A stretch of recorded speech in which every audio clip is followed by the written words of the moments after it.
Hello student, आज हम फिर से चैप्टर नंबर 3 और लेक्चर नंबर 5 देखेंगे और उसमें इलस्ट्रेशन नंबर 4 देखेंगे, जिसका पेज नंबर है निराली पब्लिकेशन का 3.31. So let's start. So this is illustration 4.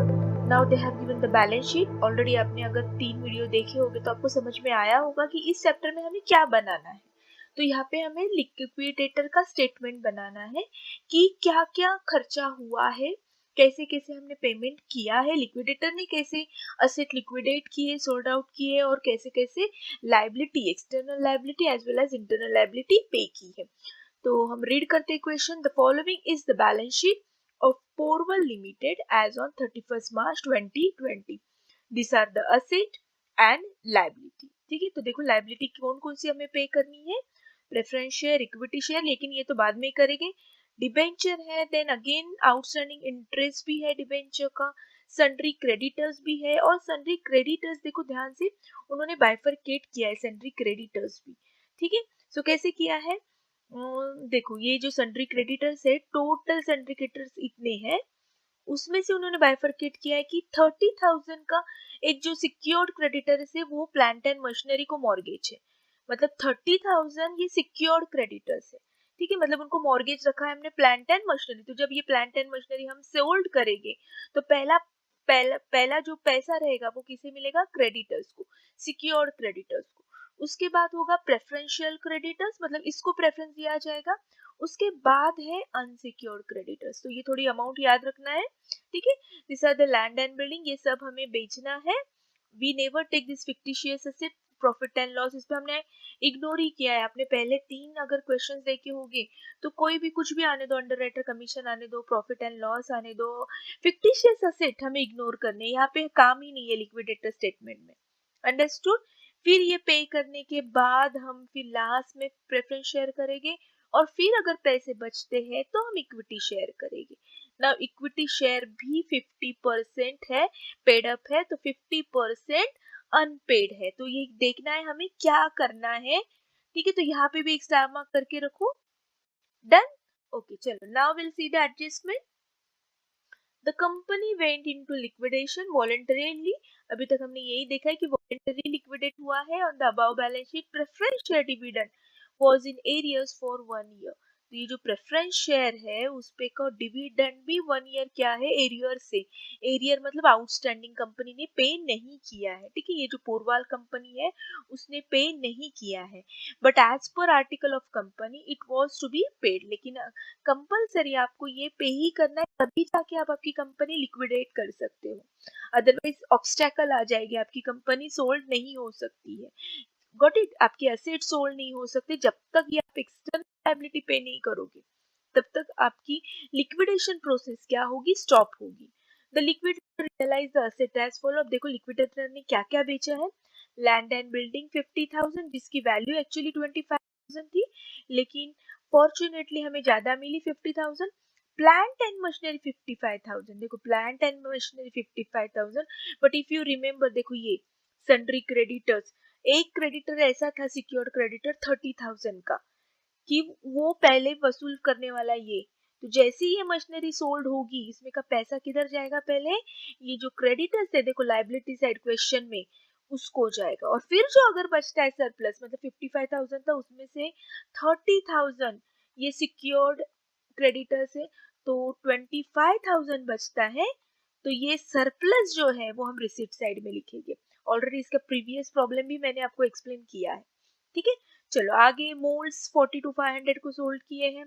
Then furniture 6,000, stock 21,000, debtors 10,500 and fittings were worthless. मतलब ये जो फिटिंग्स थी ना 5,000 का, तो उसको कुछ भी पैसे नहीं मिले, तो विल पुट नील. नहीं लिखा तो भी चलेगा या लिख कर नील लिखेगा तो भी चलेगा. ठीक है, उसके बाद उन्होंने दिया है कि लिक्विडेशन एक्सपेंसेस पेड किया है 2730.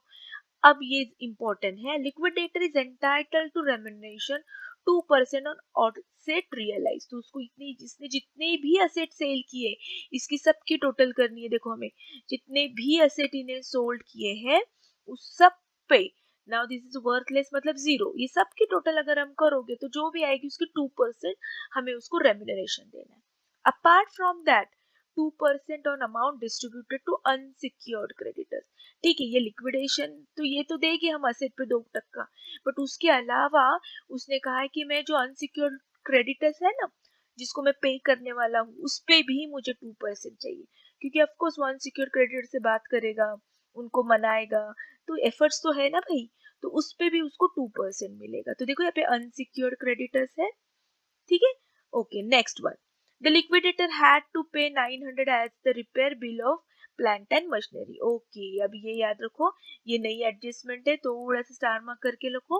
लिक्विडेटर ने 900 भी पे किए हैं, एक बिल बाकी था प्लांट एंड मशीनरी का, कुछ 900 रुपए बाकी था, रिपेयर किया होगा प्लांट एंड मशीनरी, और उसके 900 रुपए बाकी हो गए। सो ये 900 रुपए भी लायबिलिटी है, बट ये सिक्योर्ड है क्या? नहीं, तो हम इसको कहेंगे अनसिक्योर्ड। ठीक है, अनसिक्योर्ड लायबिलिटी या अनसिक्योर्ड क्रेडिटर्स। Got it? तो हमें ये भी, इस पे भी ये 2% देना है। तो जब हम ये 2% निकालेंगे ना अनसिक्योर्ड क्रेडिटर्स पे, तो देखो unsecured creditor already I think यहाँ पे 25,000 है, प्लस ये भी अनसिक्योर्ड ही हो गया ना इसमें कन्वर्ट, तो 900, तो हम टोटल 25,000 900 पे 2% निकालेंगे। ठीक है, तो याद रखना है ये कहाँ से आए हैं। सो ये भी एक क्या है, लाइबिलिटी है जो पे नहीं की है, बट किसके अगेंस्ट, सिक्योर्ड नहीं है, मॉर्गेज नहीं है, सिंपल सा आउटस्टैंडिंग है, so we will called as a unsecured creditors. Understood? And finally the liquidator made payment on 30 September. तो जो भी पेमेंट किया है उसने वो कब किया है? 30 सितंबर। तो ऑफकोर्स इतना दिन तो लगेगा ही पे करते करते, ये प्रोसेसर एक दो दिन में नहीं होती है। ठीक है, जैसे डिसाइड किया उन्होंने मार्च में क्लोज करने का, तो देखो 30 सितंबर तक ये प्रोसीजर चालू रही, और सब पेमेंट उसने फाइनली कब तक किया? 30 सितंबर। Prepared liquidator final statement.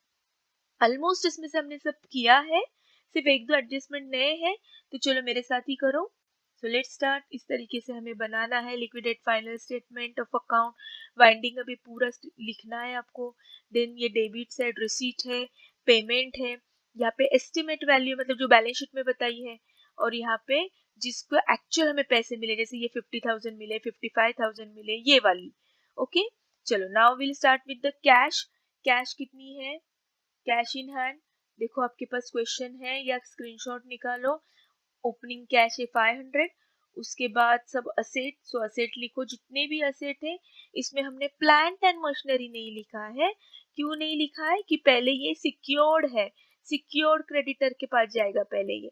ठीक है, तो इमीडिएटली घाई नहीं करनी है 55,000 इधर लिखने की, जो सरप्लस बचेगा वो हम फिर बाद में नीचे सेपरेटली लिखेंगे। तो याद रखना है, अगर कोई मॉर्गेज रहेगा तो वो असेट इमीडिएटली यहाँ पर मत लिखो, ये छोड़ के बाकी का सब लिखो। ठीक है, सो देखो ये बैलेंस शीट की अमाउंट है जो क्वेश्चन में दी है, और ये एडजस्टमेंट में दी है, एक्चुअल कितने में रियलाइज हुआ है। फिटिंग देखो 5,000 है, लेकिन नील अमाउंट 0 है, तो 0 लिखो या नील लिखो। अंडरस्टूड? चलो अब आगे जाके देखते हैं हम। अब वो जो प्लांट एंड मशीनरी बाकी है ना, उसका हम पहले ये करते, क्या बोला है? प्लांट एंड मशीनरी के मिले 55,000, लेकिन हमारे जो सिक्योर्ड क्रेडिटर्स है वो तो सिर्फ 30,000 है, तो हमने उनका पेट भर दिया। 55 मिले थे, उसमें से 30,000 तो दे दिया, तो जो 25,000 है प्लांट एंड मशीनरी की वो हमें मिलेंगे। Got it? इसलिए हमने यहाँ पे नहीं लिखा।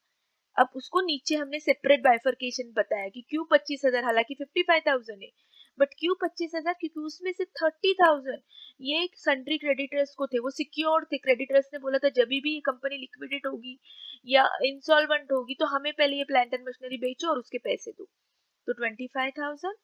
Got it? चलो नाउ नेक्स्ट, अब हमें क्या करना है? Payment side. Okay, one more. अब आप यहाँ पे पूछोगे यहाँ पे हमने टू कॉन्ट्रीब्यूटर्स क्यों नहीं लिखा? क्योंकि अगर आपने क्वेश्चन देखा होगा तो क्वेश्चन में पेड अप कैपिटल, देखो यहाँ पेड अप कैपिटल उन्होंने दिया है 50 रुपीज। ठीक है, सो 50 रुपीज तो और 50 बाकी है, तो हम यहाँ लिख सकते थे कॉन्ट्रीब्यूटर्स कि हमको कॉन्ट्रीब्यूटर्स के कितने आए, बट हमने यहाँ पे नहीं लिखा है। मोस्ट प्रोबेबली हमने लिखा है, एक प्रॉब्लम में नहीं लिखा है, तो वो भी मैंने एक्सप्लेन किया है। यहाँ पे क्यों नहीं लिखना है ये भी मैं आपको बताती हूँ। सो डोंट गेट कंफ्यूज कि मीन्स आप कभी लिखते हो कभी नहीं लिखते हो। तो वहां पे मैंने हर क्वेश्चन में लॉजिकली रीजन दिया है आपको कि अब मैंने क्यों नहीं लिखा है। अब यहाँ पे भी मैं आपको आगे बताऊंगी कि यहाँ पे हमने क्यों नहीं लिखा।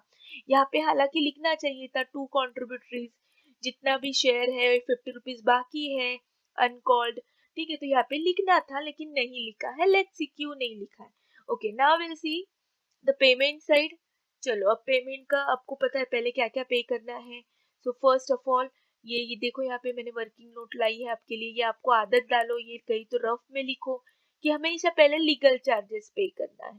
तो फाइंड आउट करो क्वेश्चन में लीगल चार्जेस है क्या। देखो ठीक से ध्यान से पढ़ो, नहीं है तो लीगल चार्जेस नॉट गिवन, तो इग्नोर, इसको इग्नोर करो। नाउ रेम्यूनरेशन, ऑफ कोर्स ये तो हर क्वेश्चन में होगा। तो रेम्यूनरेशन टू लिक्विडेटर्स, तो चलो हम रेम्यूनरेशन टू लिक्विडेटर्स लिखते हैं। अब कैसे कैसे रेम्यूनरेशन करना है, तो उन्होंने बताया हमको कि 2% कैसे करना है। देखो यहाँ पे 2% ऑन असेट रियलाइज, तो ये जितनी भी असेट रियलाइज हुई है ना, तो वो सब पे हमें 2% निकालना है। अंडरस्टूड। तो देखो 1,85,000 ये सब की टोटल करनी है, प्लांट एंड मशीनरी की भी करनी है क्योंकि बेचा तो लिक्विडेटर नहीं है, ठीक है। 42,500, 6,000 टू 21,000, 10,500, इसकी जीरो, ये सब की टोटल 1,85,000, उस पे 2%। So done. चलो फिर उन्होंने क्या बोला है कि सिर्फ इस पे ही नहीं, मुझे और 2% चाहिए। किस पे? अनसिक्योर्ड क्रेडिटर्स पे। तो अनसिक्योर्ड क्रेडिटर्स कितने हैं आपके, देखो अनसिक्योर्ड क्रेडिटर्स क्वेश्चन देखो आपके सामने है 25,000, लेकिन इसमें 900 भी ऐड करो क्योंकि देखो यहाँ पे एडजस्टमेंट दी है ना कि 900 भी बाकी है आउटस्टैंडिंग और वो सिक्योर्ड नहीं है। सिंपल सा एक 900 रुपए पे करना था तो उसको हम क्या कहेंगे, लायबिलिटी। तो इसमें ही ऐड कर दो अनसिक्योर्ड लायबिलिटी। तो टोटल 25,000 पे वो कितना देगा, 2%, ठीक है। चलो और देखो 2%, now unsecured pay 2%, 2% on realise, 2% on distributed to unsecured creditors, 10% on amount return to equity share holder. Okay, अब ध्यान दो। ओके, अच्छा वन मोर थिंग, ये तो सिक्योर्ड है, ये भी अनसिक्योर्ड ही है, ये मैंने लास्ट टाइम ही एग्जांपल में बताया था। अब ध्यान से वीडियो पढ़ो, स्किप मत करो क्योंकि आपका ही नुकसान होगा। ये प्रेफरेंशियल क्रेडिटर्स है लेकिन दैट डजंट मीन कि ये सिक्योर्ड क्रेडिटर्स है, ठीक है। तो ये और ये सिर्फ अलग अलग बताया है, इस पे 2%, इस पे, ये दोनों भी अनसिक्योर्ड ही है, ठीक है। तो ऐसे मत सिर्फ 25,000 पे, तो ये तो मैंने लास्ट प्रॉब्लम ही बताया, ये भी अनसिक्योर्ड है। हाँ, सिर्फ दोनों में से पहला प्रेफरेंस किसको मिलेगा पेमेंट के वक्त, इसको। तो दोनों पे 2%। अंडरस्टूड। चलो नाउ नेक्स्ट वन, अब थोड़ा सा ट्विस्ट है, अब ध्यान देना है यहाँ पे हमें। अब उन्होंने बोला है 10% on the amount return by equity share holders. Okay, अब ध्यान दो, मैंने कहा है कि कॉन्ट्रीब्यूटरीज हमने क्यों नहीं लिखी, उसका क्वेश्चन यहाँ पे है। तो हम इक्विटी शेयर होल्डर से 50 रुपए मांगने वाले हैं, ठीक है, वो हमें देंगे, फिर हम लिखेंगे रिसीट साइड में। और यहाँ पे तो क्लियर कट बोला है कि यहाँ पे भी हमें इक्विटी शेयर होल्डर को अमाउंट रिटर्न करनी है। दैट मीन्स एक हाथ से कैश हम लेंगे, उनको कॉल करेंगे और उनसे पैसे मांगेंगे, और जब पेमेंट करने का वक्त होगा तो बैलेंस बच रहा है तो उसको भी हम इक्विटी शेयर होल्डर को देंगे। तो मतलब क्या, एक हाथ से दो एक हाथ से लो। तो बेटर वे, यहाँ पे हम कॉन्ट्रीब्यूटरीज नहीं लिखेंगे, डायरेक्टली जितनी अमाउंट रिटर्न है वो हम यहाँ पे लिखेंगे। अंडरस्टूड। हम कॉन्ट्रीब्यूटरीज क्यों नहीं लिखा डेबिट साइड में, क्योंकि यहाँ पे क्लियर कर दिया है कि 10% on amount return to equity share holder, that means इतना पैसा फर्म को मिला है कि सब पेमेंट होने के बाद, देखो यहाँ ऊपर पेमेंट की मैंने बताई है, legal charges, liquidator remuneration, then ये लिक्विडेशन एक्सपेंसेस, ये सब पेमेंट करने के बाद भी कुछ पैसा बच रहा है जिसे हमें पे करना है इक्विटी शेयर होल्डर को। तो हमें अंदाजा आ गया है कि हमें उल्टा पैसे देने हैं लिक्विडेटर्स को, तो क्यों हम फिर एक बार डेबिट में लिखे और फिर क्रेडिट में पेमेंट करें। अंडरस्टूड। एक बार यहाँ पे लिखे एक बार यहाँ पे लिखे, तो बेटर वे दोनों का डिफरेंस ही इधर लिखे। तो सेम मैंने आई थिंक क्वेश्चन नंबर 3 में एक्सप्लेन किया है, इफ यू रिमेम्बर, ठीक है। इसलिए हमने डेबिट में कॉन्ट्रीब्यूटरीज नहीं लिखा। Got it? ओके, तो चलो अब हम 10% निकालेंगे, लेकिन कैसे निकालेंगे 10% हम? अभी तक तो हमें पता ही नहीं है कि हमें कितने पैसे उनको रिटर्न करने हैं। तो 10% हम किस पे निकालेंगे? तो फॉर अ टाइम बीइंग यहाँ पे क्वेश्चन मार्क करो पेंसिल से, या कुछ मत लिखो, क्योंकि ये 10% कब निकालेंगे? जब हमको लास्ट समझेगा, जब सबका पेमेंट होगा, फिर डेबिट माइनस क्रेडिट करके जो अमाउंट बचेगी, फिर उस पे 10%। तो अभी तो हम निकाल ही नहीं सकते। सो सिर्फ लिख कर रखो, इसका कैलकुलेशन है, ध्यान से सुनो, फिर आपको समझ में आएगा। आगे की 4 प्रॉब्लम ये इस एडजस्टमेंट पे बेस है। Got it? सो यहाँ फिलहाल क्वेश्चन मार्क करो। चलो आगे बढ़ते हैं हम। इसके बाद हमें क्या करना होता है, देखो फिर से देखो। अब इसके बाद हो गया हमारा, ये तो दिया ही नहीं था, ये हो गया कॉस्ट ऑफ वाइंडिंग अप। दिया है क्या cost of winding up? Yes. Liquidation expenses दिया है, क्वेश्चन पढ़ो 2730। ठीक है, ये दे दिया है उन्होंने। देखो ध्यान से क्वेश्चन आपको पढ़ना है, अंडरलाइन करना है कि क्या क्या पेड करना है। So it's turn to paid the liquidation expenses. आपको ये फॉलोइंग सीक्वेंस से ही जाना है। अंडरस्टूड? ओके, चलो नाउ हो गया कॉस्ट ऑफ लिक्विडेशन। अब हमें क्या पे करना है? चलो आगे नेक्स्ट पेज आपका कंटिन्यू रहेगा। मैं नेक्स्ट स्लाइड पे गई हूँ, आप यही कंटिन्यू करो नीचे side. Now cost of winding up हो गया, मतलब लिक्विडेशन एक्सपेंसेस भी हो गए हैं। So this is the now preferential creditors. दिया है प्रेफरेंशियल क्रेडिटर्स, क्या दिया है प्रेफरेंशियल क्रेडिटर्स, कितना दिया है? 3100। तो चलो इनका पेमेंट करो। ओके, नाउ नेक्स्ट, अब प्रेफरेंशियल क्रेडिटर्स हो गया। अब नेक्स्ट फिफ्थ वन देखो, डिबेंचर होल्डर। तो डिबेंचर होल्डर को इन्होंने एक एडजस्टमेंट दी, preference share dividend arrears article of company it is to be paid liquidator. Okay, पहले हम डिबेंचर्स को पे करेंगे। सो पहले डिबेंचर पे करो, 6% डिबेंचर 40,000 है, इसको पे करो। ठीक है, देखो प्रिंसिपल अमाउंट को पहले पे करो, फिर उसके बाद 2400 भी बाकी है, उसको भी पे करो 2400। एंड उसके बाद उन्होंने क्या बोला है, डिबेंचर होल्डर्स का भी जो इंटरेस्ट है 30 सितंबर तक का, वो भी पे करो, क्योंकि वैसे भी पेमेंट 30 सितंबर तक किया है ना, दिया है लिक्विडेटर सबका पेमेंट कब तक किया है? 30 सितंबर। सो 40,000 पे 6%, 6% कहाँ से आया? ये वाला 6%, 6% इनटू, और 6 मंथ्स का बाकी 31 मार्च तक तो करना ही है पे, ये तो करना ही है। अलोंग विद दैट हमें और 6 महीने का करना है ना पेमेंट, तो ये भी हमें पेमेंट करना है। अंडरस्टूड? सो 6% प्रेफरेंस शेयर डिविडेंड हो गया। अब क्या बाकी है? देखो यहाँ पे नोट्स आप बनाया ही करो, ये भी हो गया तो ही आपको परफेक्ट आएगा। अब उसके बाद डिबेंचर भी हो गया। अब उसके बाद अनसिक्योर्ड क्रेडिटर्स। अब अनसिक्योर्ड क्रेडिटर्स कहाँ पे? अनसिक्योर्ड क्रेडिटर्स ये देखो, ये दोनों अनसिक्योर्ड क्रेडिटर्स है। कौन से? प्रेफरेंस शेयर क्रेडिटर्स और ये। लेकिन उसमें से पहला प्रेफरेंस हमने दिया और ऑलरेडी पेड भी किया है, देखो हमने। तो अब क्या बचा? 25,000। लेकिन लेकिन घाई नहीं करनी है, उसमें 900 जो आउटस्टैंडिंग बिल था वो भी हमें पे करना है, तो पे करो। ठीक है, so unsecured, this is unsecured loan, this is unsecured loan, ये इधर दिया है, ये एडजस्टमेंट में दिया है। और इसलिए हमने जो लिक्विडेटर्स को रेम्यूनरेशन पे किया है ना 2% अनसिक्योर्ड, ये इस पे किया है, ये अमाउंट पे। फिर एक बार देखो मेरे साथ कैलकुलेशन करो। डन। सो हो गया, अनसिक्योर्ड क्रेडिटर्स भी हो गया। अब क्या बाकी है? Now preference share holder. Preference share holder का भी हमें करना है, फिर से आगे कंटिन्यू करो। ठीक है, सी देखो मैं एट ए टाइम ये एक स्लाइड पे सब नहीं बता सकती हूँ, आप एक बड़े पेज पे कंटिन्यू नीचे नीचे नीचे लिखते जाओ।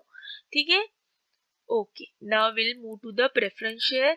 8% प्रेफरेंस शेयर है, तो पहले प्रिंसिपल अमाउंट हम पे करेंगे 50,000। ठीक है, फिर उसके बाद हम पे करेंगे एरियर्स ऑफ डिविडेंड, क्योंकि उन्होंने कहा है ना, अभी मैंने बताया ना कि एरियर्स भी बाकी है डिविडेंड का, तो सिंपल 50,000 पे 8%, 1 ईयर। अभी एडजस्टमेंट देखो पिछले स्लाइड पे मैंने बताई थी, तो 1 ईयर का डिविडेंड आएगा 4,000। अंडरस्टूड? एडजस्टमेंट क्लियर कर दी है कि preference share arrear was 1 year, तो 1 ईयर का निकाल दो, इसका भी बाकी है ना। Got it? Okay, now preference share holder भी हो गया। तो फाइनली हमने सब पेमेंट कर दिया है और इसी थ्रू आपको जाना है। तो ये आपको अच्छे से लर्न ही करना है कि पहले legal charges, then remuneration, then cost of winding up, then preferential creditors, debentures, unsecured creditors, preference share holder and equity share holder. Okay, ये अच्छे से लर्न करो, एक साइड में लिख कर रखो पेंसिल से, क्वेश्चन पेपर पे या आंसर शीट के पीछे पेंसिल से लिखो और उस अकॉर्डिंगली उस तरीके से पे करो। ओके, चलो अब देखते हैं इक्विटी शेयर होल्डर को कितना पेमेंट करना है। तो पहले डेबिट साइड कंटिन्यू करो, डेबिट साइड की टोटल करो। देखो हमें क्या क्या असेट रियलाइज हुए थे, देन कुछ कैश इन हैंड था, देन सरप्लस भी बचा था प्लांट एंड मशीनरी का, वो सब की टोटल आती है 1,55,000। तो राइट बोथ साइड 1,55,000। इसमें से अब हमें पेमेंट करना है। ठीक है, कैसे करना है पेमेंट, जो भी आएगा, गॉट इट। लेकिन ये हम इमीडिएटली क्लोज नहीं कर सकते हैं। क्यों नहीं कर सकते? इफ यू रिमेम्बर, लिक्विडेटर्स का जो रेम्यूनरेशन है ना, वहां पे हमने एक इसमें क्वेश्चन मार्क करके रखा था, अभी भी वो कैलकुलेशन करना बाकी है। अंडरस्टूड? सो वहां पे देखो मैंने कहा था पेंसिल से लिखो, जब तक वहां पे अमाउंट फिल नहीं करेंगे हम यहाँ पे कंप्लीट नहीं करेंगे। तो पहले अब वो अमाउंट हम फिल करते हैं। ठीक है, तो देखते हैं ये बाद में। ये फिलहाल इक्विटी शेयर होल्डर ये भी रखो, क्योंकि अब डेबिट माइनस क्रेडिट कर ही नहीं सकते, क्योंकि इफ यू रिमेम्बर, देखो यहाँ पे हमने क्वेश्चन मार्क किया, अभी तक ये लिखा ही नहीं है। इस सब की टोटल फिर हमें टोटल करनी है, बाहर लिखनी है, फिर ये सब की क्रेडिट की total. So debit minus credit, लेकिन ये तो बाकी है ना हमें कैलकुलेट करना। तो पहले ये कैलकुलेट करते। अब ध्यान से देखना है एडजस्टमेंट क्या कही थी उन्होंने, कि इक्विटी शेयर होल्डर जो भी है, जितना भी अमाउंट उनको पे करेगी उसका 10% हमें क्या करना है, लिक्विडेटर्स को देना है। देखो यहाँ पे 10% amount paid on the equity share holder. तो जो भी अमाउंट आएगी, ये वाली अमाउंट, देखो पीछे जाओ, ये वाली अमाउंट, ये वाली जो भी अमाउंट आएगी इस पे 10% हमें निकालना है। लेकिन ये कब निकालेंगे, जब हम ये वाला पूरा कंप्लीट करेंगे। अब ये कैसे निकालेंगे, तो ये ट्रिक याद रखनी है। आगे के 4 क्वेश्चन ये एडजस्टमेंट है ही है। Got it? तो चलो अब सिंपल सा है। मुझे बताओ उन्होंने क्या कहा है कि टोटल, अब देखो मैं बताती हूँ आपको। अगर समझो 100 रुपीज हमको इक्विटी शेयर होल्डर को देना है, तो उस पर 10% हमें क्या देना है, लिक्विडेटर्स का रेम्यूनरेशन देना है। तो टोटल हमारे पास कैश कितनी अवेलेबल होनी चाहिए, 110। समझा? तो ऐसे समझो कि इतना 100 रुपीज है, इक्विटी शेयर होल्डर का बैलेंस आया 100 रुपीज। ठीक है, 100 रुपए आया, एज्यूम करो, हम हमेशा 100 बेस लेते, तो उस पे 10% हमें देना है। तो एक 10%, 100 का 10% 10 रुपए। तो टोटल हमारे पास कितना कैश अवेलेबल होना चाहिए, 110 रुपए अवेलेबल होना चाहिए। ठीक है, तो अब एक्चुअल में हमारे पास कितना अवेलेबल है ये देखते हैं। तो कैसे अवेलेबल करेंगे, सिंपल, डेबिट साइड की टोटल माइनस फिलहाल क्रेडिट साइड की टोटल। तो देखो कैसे लिखना है, टोटल कैश अवेलेबल, ये 1,55,000 कहाँ से आ गया, तो हमारे पास क्या था, कैश इन हैंड था, देन हमने सब असेट रियलाइज किए थे, प्लस ये देखो 25,000 नीचे, 25,000 सरप्लस मिला था ना। तो ये सब की मतलब ये पूरी डेबिट की टोटल आप करो, फिर से एक बार मेरे साथ सॉल्व करो तो समझ में आएगा। तो 1,55,000 आती, माइनस उसमें से हमने पेमेंट क्या क्या किया, 4280। देखो ये सही, हमने इसकी टोटल की, इसकी टोटल आती है 4280। ठीक है, इसकी अभी तक नहीं की हमने, इक्विटी शेयर होल्डर की नहीं की। फिर उसके बाद कॉस्ट ऑफ लिक्विडेशन, फिर उसके बाद प्रेफरेंस क्रेडिटर्स, फिर उसके बाद आई थिंक डिबेंचर होल्डर है। फिर देखो याद करो, अब मुझे भी याद नहीं आ रहा है क्या क्या, नहीं ये शायद अनसिक्योर्ड है। फिर ये डिबेंचर होल्डर है, कुछ तो ऐसी है। एंड फिर उसके बाद ये है प्रेफरेंशियल। तो हमने ये सब की टोटल की, तो credit total. So simple, debit minus credit. तो हमारे पास कैश कितना अवेलेबल है, 21,890। आया समझ में, हमारे पास कैश अवेलेबल है 21,890। ये सब हमने माइनस किया up to preference share, preference share का डिविडेंड भी, ये सब देखो क्रेडिट साइड सब चेक करो, आ जाएगा आपको। समझ में आया? तो ये कैश अवेलेबल है 21,890। तो सिंपल, अभी मैंने बताया अगर 110 कैश अवेलेबल है तो हमें 10 रुपए रेम्यूनरेशन देना है। तो अगर शेयर होल्डर को 21,890 कैश अवेलेबल है तो हमको रेम्यूनरेशन कितना देना है लिक्विडेटर को।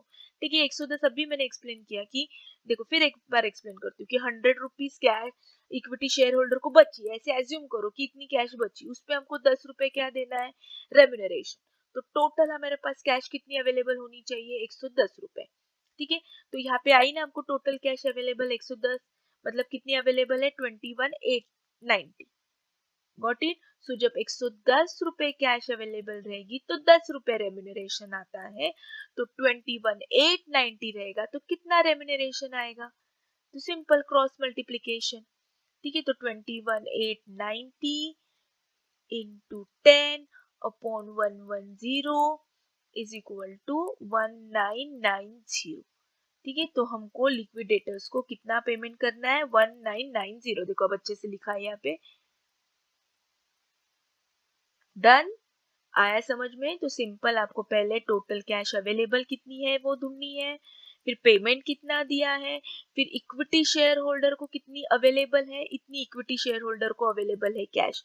ठीक है, लेकिन ये इसमें से हमको क्या करना है, ये करना है, रेम्यूनरेशन देना है, तो डायरेक्टली इस पे 10% मत निकालो। आप बोलोगे मिस इस पे ही 10%, तो दिस इज रॉन्ग कैलकुलेशन। ठीक है, सो इस तरीके से करना है कि अगर 100 रुपए इक्विटी शेयर होल्डर को देने हैं, उस पे 10% 10 रुपए रेम्यूनरेशन देना है लिक्विडेटर्स को, तो टोटल 110 कैश अवेलेबल होनी चाहिए।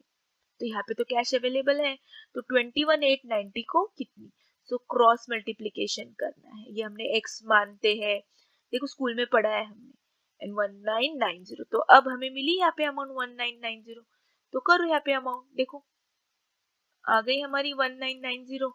कहाँ से आ गई ये अमाउंट, ये कैलकुलेशन। तो ये कैलकुलेशन आपको अच्छे से समझना है, क्योंकि आगे के 5 प्रॉब्लम में कुछ भी नहीं है, सिर्फ ये कैलकुलेशन पे ही डिपेंड है। Got it. अब हम क्लोज कर सकते हैं।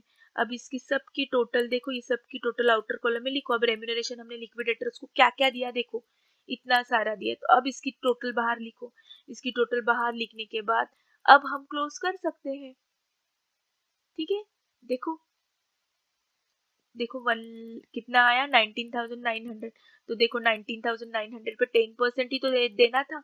जितने भी इक्विटी शेयर होल्डर थे उसका 10% हमको रेम्यूनरेशन देना था लिक्विडेटर्स। तो आया कि इसका 10%, करो भला 19,900 का 10% 1990। समझ में आया, थोड़ा सा ट्रिकी है, बट बार बार करोगी तो आपको अंडरस्टैंड होगा। सो आई होप आपको समझ में आया है। डाउट रहेगा तो पूछो। Thank you so much, have a nice day, bye bye.